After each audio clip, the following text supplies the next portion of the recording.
hakuna mwanamke aliyeolewa na mwanaume kwa vishawishi hivi vitano akawa na amani ndani ya ndoa baada ya kuzalishwa watoto wengi. Ni vizuri zaidi kuweza kujua kwamba kuna vishawishi ambavyo mwanaume akivitumia kwa ajili ya kumuoa mwanamke, ni vishawishi ambavyo vinaashiria kwamba huyo mwanamke baada ya kuzalishwa basi hatakuwa na amani ndani ya ndoa. Ni vishawishi ambavyo huwa vinaashiria kwamba huyo mwanaume hampendi kwa dhati huyo mwanamke, bali ana tamaa ya kumuoa. Kwa hiyo ni muhimu sana kuweza kujua kwamba kuna vishawishi ambavyo huwa vinaashiria kwamba mwanaume akishamuoa huyo mwanamke, basi huyo mwanamke atateseka katika ndoa baada ya kujifungua au baada ya kuzaa watoto wengi. Kishawishi cha kwanza ni kishawishi cha kumtorosha mwanamke.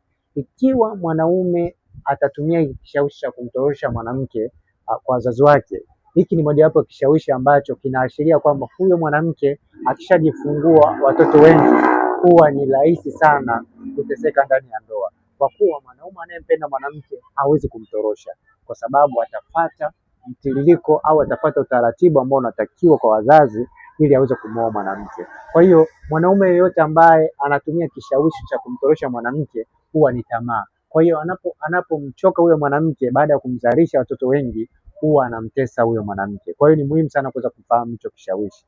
Na pia kishawishi cha pili ni kishawishi cha kufanya mapenzi. Kuna wanaume ambao wanaforce mwanamke aweze kufanya naye mapenzi. Kwa hiyo hiki ni mojawapo ya kishawishi ambacho wanaume wengi wakatili huwa wanakitumia, kwa sababu asilimia kubwa wanawake ambao wanajiheshimu wanapofanya mapenzi na mwanamke na mwanaume huwa anakuwa na chembe za kumpenda.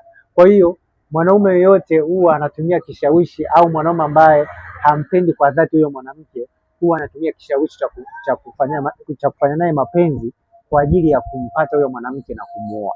Kwa hiyo hiki ni mojawapo ya kishawishi ambacho asilimia kubwa wanawake ambao wameolewa na mwanaume ambaye amefanya naye mapenzi huwa baadaye wanapozalishwa watoto wengi wanakuja kuteseka katika ndoa.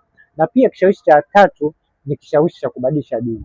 Kuna wanaume ambao huwa wanabadilisha dini kwa kumfuata mwanamke. Mfano, mwanamke anaweza kuwa ni Muislamu, mwanaume ni Mkristo, basi mwanaume anaweza kubadilisha dini kumfuata huyo mwanamke.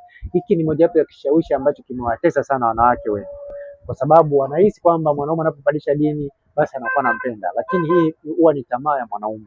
Hii ni mojawapo ya kishawishi ambacho huwa kinamfanya mwanamke baada ya kuzaa watoto wengi, mwanaume arudi katika dini yake na aanze kumtesa mwanamke hisia, au kumtesa kudai kwamba mwanamke lazima aame yeye dini yake aje kumfuata mwanaume. Kwa hiyo hii pia ni mojawapo ya kishawishi ambacho huwa kinawatesa wanawake. Na pia kishawishi cha nne ni kishawishi cha